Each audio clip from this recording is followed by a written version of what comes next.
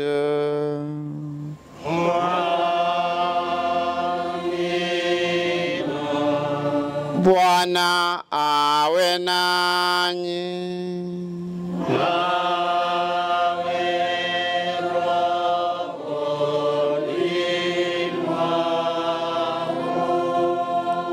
Awabariki Mungu Mwenyezi, Baba na Mwana na Roho Mtakatifu.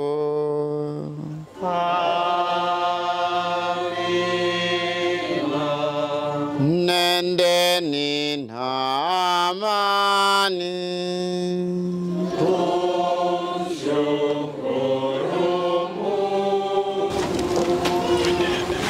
Ndugu wapenzi, tumuombe kwa unyenyekevu Bwana Mungu wetu ili apende kubariki maji haya tutakayonyunyiziwa sisi kwa ukumbusho wa ubatizo wetu, naye apende kutusaidia ili tudumu waaminifu kwa Roho Mtakatifu tuliyempokea.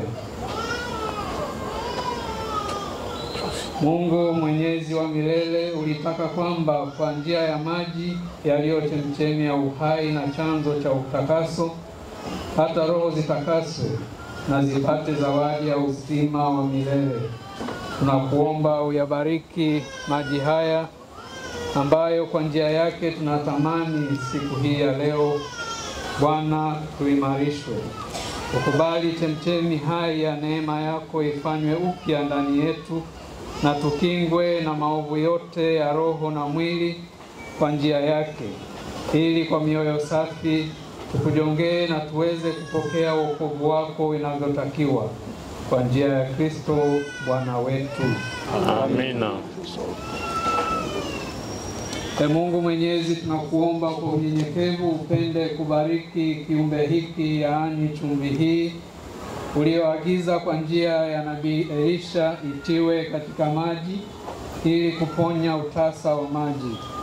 Tunakuomba Bwana, ili popote patakaponyunyiziwa mchanganyiko huu wa chumvi na maji, ufukuzie mbali kila uovu wa adui, nasi ututunze kwa uwepo wa Roho wako Mtakatifu kwa njia ya Kristo Bwana wetu. Amina.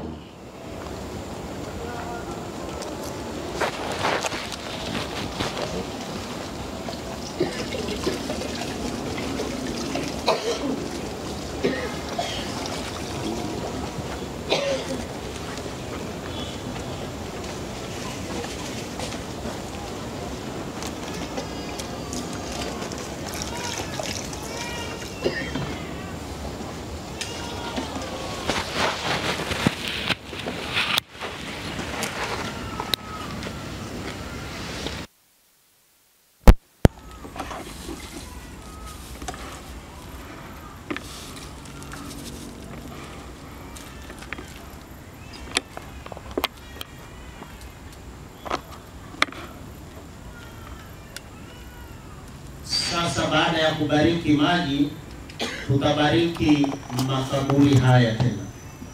Msaada wetu uko katika jina la Bwana. Bwana awe nanyi. Tuombe. Mungu, roho za waamini wako za pumzika kwako, upende kuyabariki makaburi haya, umweke na malaika wako mtakatifu ayalinde. Wajalie kwa huruma hawa watumishi wako waliolala katika makaburi haya wapumzike kwa amani mpaka utakapo waangaza wakati wa kuwafufua. Wajalie waone mwanga wa milele kule mbinguni. Tunaomba hayo kwa njia ya Kristo Bwana wetu. Amina. Baada ya hapo, namuomba sasa padri awashe mshumaa, ishara ya mwanga wa Kristo.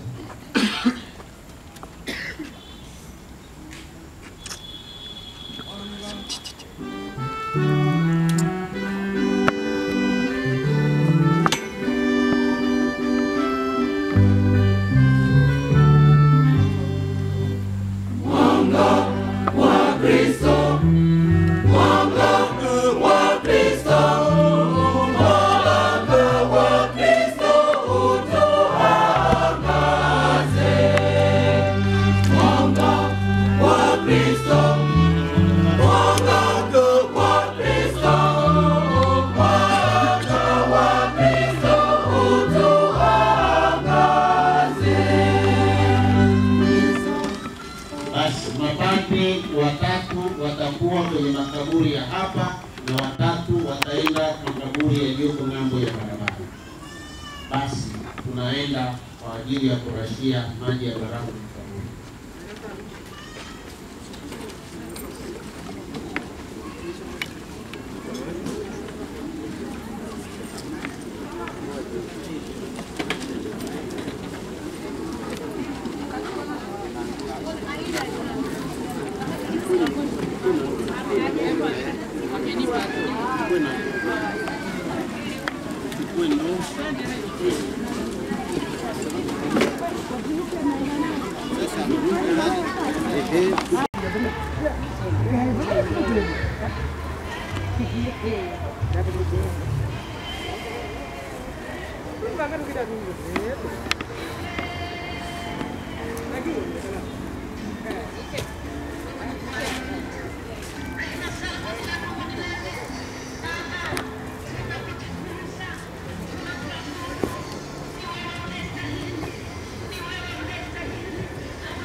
Tumsifu Yesu Kristu, mpenzi mtazamaji wa CPT and TMCS TV.